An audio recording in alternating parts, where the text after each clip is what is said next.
যথাযথ কূটনৈতিক পদক্ষেপ নিয়ে গণহত্যাকারীকে দেশে ফিরিয়ে এনে ফাঁসির রায় কার্যকরের দাবি জানিয়েছেন বিরোধী দলের চিফ হুইপ নাহিদ ইসলাম। রাজধানীর কাকরাইলে আইডিইবি ভবনে এক অনুষ্ঠানে সাংবাদিকদের প্রশ্নের জবাবে তিনি এই কথা বলেন। আন্তর্জাতিক গণমাধ্যমে শেখ হাসিনা সাক্ষাৎকার দিয়ে দেশে অস্থিতিশীল পরিবেশ সৃষ্টির পায়তারা করছে বলে অভিযোগ করেন তিনি।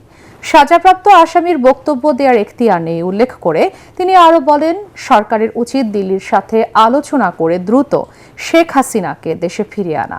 তত্ত্বাবধায়ক ব্যবস্থা নিয়েও কথা বলেন নাহিদ ইসলাম। বাংলাদেশে এখন আওয়ামী লীগকে দলগতভাবে বিচারের আওতায় মুখোমুখি নেওয়ার কথা সরকারও ভাবছে এবং আমরা মনে করি এটাই সঠিক রাস্তা। শেখ হাসিনার রায় অলরেডি হয়ে গিয়েছে, এখন এটা কার্যকর করতে হবে। শেখ হাসিনা যদি দেশে ফিরে, কেবলমাত্র ফিরবে ফাঁসির রায় কার্যকর হওয়ার জন্য। সেটা তো শেখ হাসিনা ঠিক করবে না। সে কিভাবে আসবে, সে কাদেরকে নিয়ে আসবে, সে সারেন্ডার করবে কি করবে, এটা ঠিক করতে হবে বাংলাদেশ সরকারকে। এবং বাংলাদেশ সরকার এটা কথা বলবে দিল্লির সাথে।